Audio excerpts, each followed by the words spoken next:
Part first के paper third के बारे में बात करना चाहेंगे। उससे पहले 2 डायमेंशनल ज्योमेट्री के बारे में अपन ने चैप्टर पूरा किया था।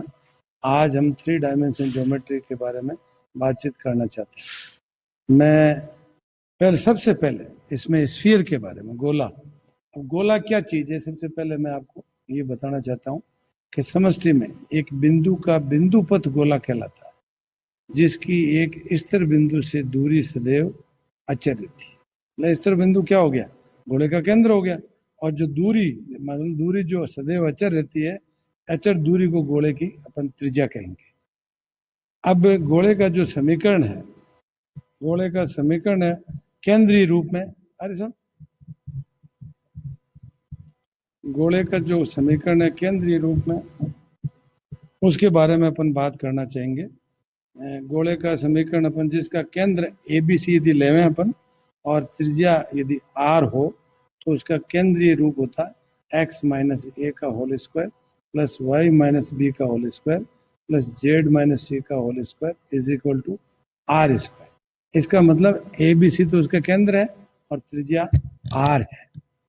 इसका सरलतम रूप भी है। कई बार क्या है, अपन छोटे रूप में कई बार पूछ लेते हैं। ऑब्जेक्टिव टाइप जो क्वेश्चन होता है 1.5 नंबर का होता है, तो इन जनरल बच्चे ये तो पढ़ लेते हैं कि भाई केंद्रीय इसका रूप क्या है गोले का, लेकिन ये जो सिंपलेस्ट इसकी फॉर्म है उसके बारे में बच्चे जानते नहीं है। मैं तो कई बार पूछता हूँ तो ये सिंपलेस्ट फॉर्म का पूछ लेता हूँ, वास्तव में एक कोई बच्चा कोई जवाब देता है नहीं देता है। इसलिए मैं आपको बताना चाहता हूँ जिसका केंद्र मूल बिंदु, इसका मतलब ए और बी सी तीनों जो है इसकी जगह 0 0 हो जाएगा, तो सरलतम रूप हो जाएगा गोले का x square plus Y square plus Z square is equal to are square. अब गोले का देखो 3 तरह के समीकरण हो गए। अब व्यापक समीकरण है, मतलब इन जनरल समीकरण of sphere x square plus Y square plus Z square plus 2ux plus 2vy plus 2wz plus d is equal to 0। सबसे पहले इसको अपन वर्ग बनाते हैं। एक्स स्क्वायर प्लस 2ux को साथ में लेकर के इसका वर्ग बनाने के लिए यू स्क्वायर जोड़ते हैं, और यू स्क्वायर लेफ्ट में जोड़ते हैं तो राइट में भी जोड़ते हैं, तो एक्स प्लस यू का होल स्क्वायर बन जाएगा। प्लस वाई स्क्वायर के साथ में 2vy लेते हैं, तो अपने को जोड़ना पड़ेगा, वो वी स्क्वायर लेफ्ट में जोड़ना पड़ेगा, वी स्क्वायर राइट में जोड़ना पड़ेगा। इसी तरह से जेड स्क्वायर के साथ में 2wz लेंगे, तो जेड ये डब्ल्यू स्क्वायर लेफ्ट में भी जोड़ना पड़ेगा, राइट में भी जोड़ना पड़ेगा।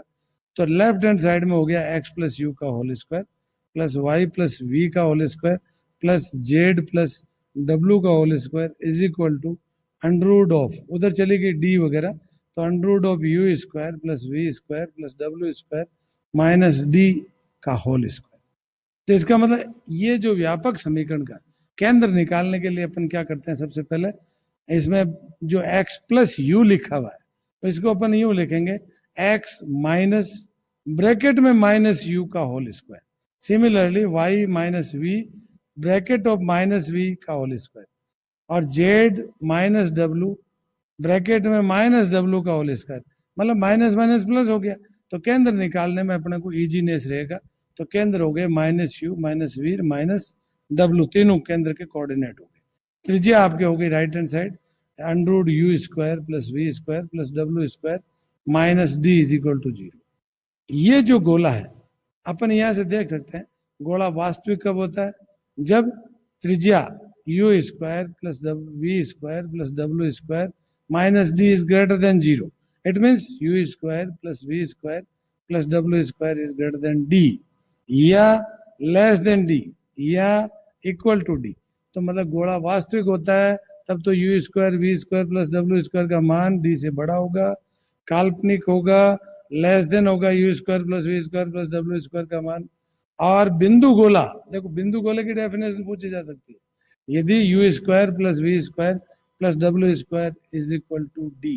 तो बिंदु गोला कब होता है, काल्पनिक गोला कब होता है, वास्तविक गोला कब होता है, ये अपन इससे त्रिज्या से पता लगा सकते हैं। गोले के व्यापक समीकरण का यदि अपन अवलोकन करें तो निम्न प्रकार की विशेषताएं सामने आती है। सबसे पहले ये एक्स वाई जेड में द्विघातीय समीकरण है, x square plus Y square plus 2ux plus 2vy plus 2wz plus d is equal to 0। Second आती है इसमें एक्स स्क्वायर वाई स्क्वायर और जेड स्क्वायर के गुणांक सबके बराबर हैं। यदि गुणांक बराबर नहीं, इसका मतलब गोला नहीं हो सकता। और गोले का निकालने के लिए केंद्र निकालना या त्रिज्या निकालना, तो अपन यदि 2 से मल्टीप्लीकेशन है, एक्स स्क्वायर 2 स्क्वायर है, 2 वाई स्क्वायर है, 2 जेड स्क्वायर, तो 2 से अपन डिवाइड करेंगे। पहले गुणांक बराबर करेंगे, मतलब एक करेंगे गुणांक, तभी अपन गोले का निकाल सकते हैं। अब तीसरी इसमें कंडीशन है कि एक्स वाई, मतलब multiplication of x y, multiplication of y z and multiplication of z x के पद यहाँ पे नहीं। तो गोले को देखते ही अपने को पता चल जाता है कि तीन यदि विशेषता हो तो पक्का गोले का समीकरण है। एक्स वाई जेड में द्विघाती हो और x square y square z square के गुणांक इक्वल हो और एक्स वाई वाई जेड और जेड एक्स के टर्म्स उपलब्ध नहीं हो, तो ये गोले की विशेषताएं होगी तीन। अब गोले में अपन, भाई गोला अपन जैसे अपने पास चार बिंदु है, चार असमतलीय बिंदु से गुजरने वाले गोले का समीकरण निकालने चाहते हैं, तो अपन कैसे निकालें? जैसे अपने पास में x1 y1 z1, x2 y2 z2, x3 y3 z3, x4 y4 z4, ये चार कोऑर्डिनेट्स हैं और अपने को इससे चारों बिंदु से गुजरने वाले गोले का समीकरण निकालना है। तो अपन व्यापक समीकरण लेंगे, general equation of the sphere, x square plus Y square plus Z square plus 2ux 2vy 2wz plus d is equal to 0। General equation of sphere लेंगे अपन। अब ये चारों बिंदु से अपन संतुष्ट करा देंगे, तो अपने पास में पहली इक्वेशन तो है ही, X square plus Y square plus 2ux plus 2vy plus 2wz plus d is equal to 0। Second equation x1 y1 z1 में आ जाएगी, थर्ड इक्वेशन आपकी आ जाएगी x2 y2 z2 में आ जाएगी, और fourth equation x3 y3 z3 में आ जाएगी, और fifth equation x4 y4 z4 में आ जाएगी। अब चारों जो एक से लगा करके पांच इक्वेशन है, इसमें अपने को एलिमिनेशन करना है you v W Z, you v W और डी का विलोपन, चारों का विलोपन करने के लिए अपन क्या करते हैं, डिटरमिनेंट फॉर्म करते हैं। तो इनका विलोपन यदि कर दिया तो डिटरमिनेंट किस फॉर्म की बनेगी, x square plus Y square plus Z square पहले, और दूसरे में एक्स, तीसरे में वाई और चौथे में जेड और पांचवें में 1 1 आएगा, और determinant form is equal to 0। ये इसकी अपन निकालने का जो तरीका है, चार असमतलीय बिंदु से गुजरने वाले गोले का समीकरण। अब व्यास रूप में देखो, गोले कई तरह के, अब डायमीटर फॉर्म में यदि स्फीयर हो तो डायमीटर के दोनों सिरे दिए हुए, दोनों किनारे दिए हुए व्यास के। पहला किनारा मान लो x1 y1 z1 है, दूसरा किनारा x2 y2 z2।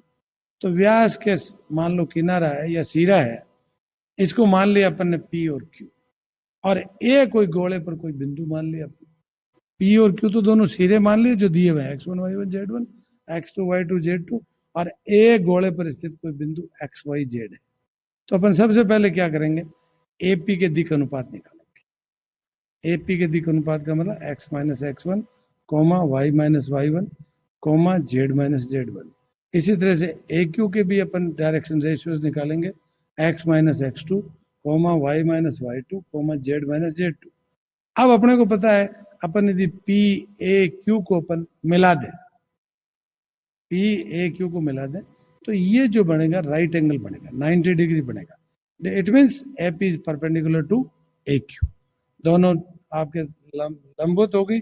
इसका मतलब अपन समीकरण कैसे निकाल सकते हैं, दिक् अनुपातों का गुणा कर लो और जोड़ कर लो इक्वल टू 0। तो x माइनस x1 को x माइनस x2 से मल्टीप्लाई किया, प्लस y माइनस y1 को y माइनस y2 से मल्टीप्लाई किया, प्लस z माइनस z1 को z माइनस z2 से मल्टीप्लाई किया इक्वल टू 0, जो x y z की प्रत्येक स्थिति के लिए सत्य है।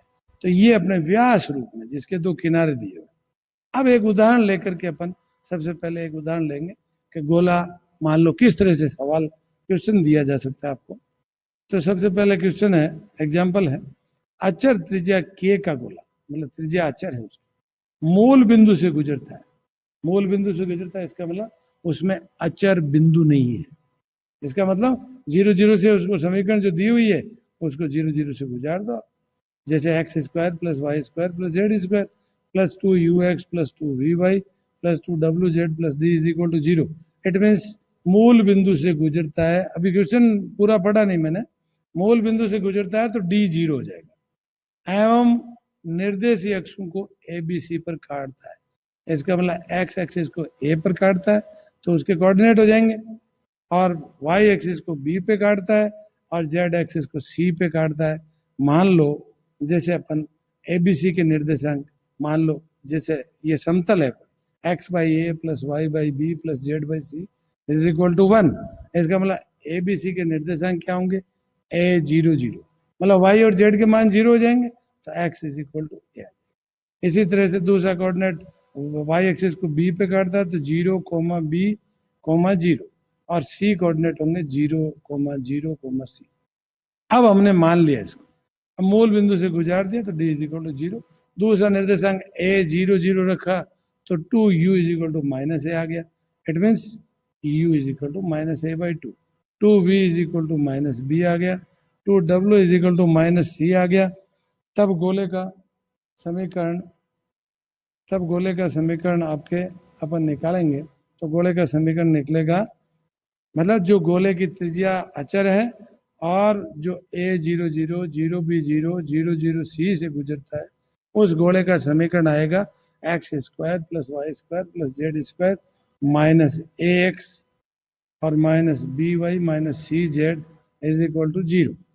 ये गोले का समीकरण आ गया। अब प्रश्न क्या कह रहा है, प्रश्न ये कह रहा है कि गोले की त्रिज्या के बराबर है। इट मीन्स u के मान निकाल लिया आपने a बाई टू, वी का मान b by two, c u v डब्ल्यू का मान c बाई टू।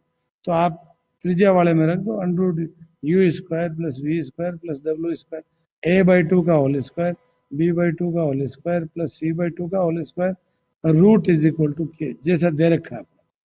तो ये रूट को हटाया तो A square plus B square plus C square is equal to 4k square. Number एक इक्वेशन, यदि त्रिभुज एबीसी के केंद्र के निर्देशांक अपन ने मान लिए, तीनों बिंदु है ए बी सी, तो त्रिभुज बना, उसके निर्देशांकों को अपन ने एक्स वाई जेड मान लिया कोमा दे करके, तो एक्स इज इक्वल टू क्या हो गया, ए बाई थ्री हो गया। कैसे, तीनों को जोड़ के तीनों का भाग दे दिया, तीन का भाग दे दिया, A plus zero upon three is equal to A by three, means X is equal to A by three. Similarly Y is equal to B by three, Z is equal to C by three. बच्चे क्या करते हैं, ये निर्देशांकों को भूल जाते हैं, एक्स वाई जेड के बराबर रखना भूल जाते हैं, इसी में यहाँ से गड़बड़ हो जाती है। तो A is equal to three X आ गया, B is equal to three Y आ गया, C is equal to three Z आ गया। एक ये नंबर दो इक्वेशन होगी। अब एक में दूसरे से मान रख दो, आप एबीसी का विलोप कर लिया अपन ने, तो आपके equation 9 bracket x square plus Y square plus Z square is equal to 4k square. अब इसी तरह से बच्चों के लिए एक उदाहरण है, हल्का सा हिंट भी मैं दूंगा कि सॉल्यूशन इसका कैसे होगा। एक समतल स्थिर बिंदु एबीसी से गुजरता है, जैसे अपन ने समतल का अभी लिया कि एबीसी को काटता है, ए पर काटता है तो ए जीरो जीरो उसके कोऑर्डिनेट हो गए एक्स एक्सिस को, वाई एक्सिस को बी पे काटता है तो कोऑर्डिनेट जीरो बी जीरो हो गए, और जेड कोऑर्डिनेट को काटता है तो जीरो जीरो सी कोऑर्डिनेट हो गए। ये कह रहा है कि एक समतल स्थिर बिंदु एबीसी से गुजरता है, समतल लिखा है इसने, और एवं निर्देशीय अक्षों को ए बी सी पर काटता है, capital A capital B capital C पे काटता है। सिद्ध कीजिए कि गोले ओ ए बी सी के केंद्र का बिंदु पथ A by X B by Y plus C by Z is equal to 2 निकालना। तो मैं हल्का सा हिंट देना चाहूंगा कि इसमें लिखा है सबसे पहले कि एक समतल स्थिर बिंदु से गुजरता है, इसका मतलब समतल तो है, और वो कह रहा है कि समतल निर्देशीय अक्षों को एबीसी पे काटता है। इसका मतलब समतल के अपन समीकरण लेंगे इंटरसेप्ट फॉर्म में, अंत्यखंड रूप में लेंगे, x by a plus y by B plus Z by C is equal to 1 लेंगे। लेकिन इसमें क्या, स्थिर बिंदु जब एबीसी इसने ले लिया, ए छोटा है छोटा बी छोटा सी, ठीक, ये ले लिया कि स्थिर बिंदु से गुजरता है, तो अपन क्या करेंगे, समतल का समीकरण x by alpha plus y by beta plus Z by gamma is equal to 1 लेंगे, क्योंकि इनसे भिन्न लेंगे अपन, एबीसी दिए हुए, ये अल्फा बीटा होता तो अपन X by A Y by B plus Z by C is equal to A 1 ले लेते अपन। लेकिन जब ये दिया हुआ, सबसे पहले अपन इसी की कंडीशन फुलफिल करते हैं।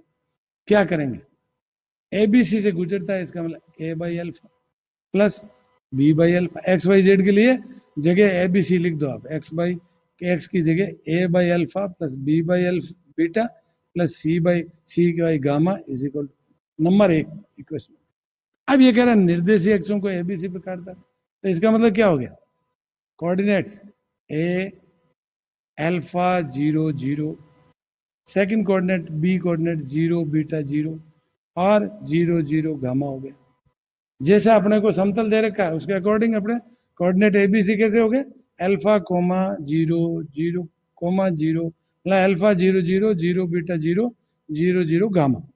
अब आप इसका केंद्र मान लो, भाई इसका जो ओ ए बी सी के केंद्र का बिंदु पथ निकालना अपने को, तो केंद्र मान लो इसके गोले का केंद्र एक्स वाई और जेड इसके त्रिभुज का मान लो हो, तो एक्स कैसे निकालेंगे, एक्स कैसे निकालेंगे, अल्फा प्लस जीरो बटा 3, अल्फा इज इक्वल टू क्या हो जाएगा, सी ए, अल्फा इज इक्वल टू अपने ये हो जाएगा। इसी तरह से y इज इक्वल 3x और beta is equal to 3y और gamma is equal to 3z हो जाएगा। और अपन अल्फा बीटा गामा की values equation x a by alpha plus b by beta plus c by gamma is equal to 1 में substitute कर देंगे तो अपने पास इक्वेशन आ जाएगी a by x plus b by Y plus c by Z is equal to 2। इसी तरह से बच्चों को अपन एक पूरी की पूरी एक्सरसाइज दे देंगे और बच्चे जिनको समझ में आ गया तो कुछ क्वेश्चन कर लेंगे, नहीं करेंगे तो उनको अपन अगली क्लास में क्वेश्चन जिनकी भी कोई प्रॉब्लम आएगी उसको अपन हल कर लेंगे, उसके बाद में सेकंड में चलेंगे। और ये इतना ही, आज चैप्टर इतना ही है, इसके बाद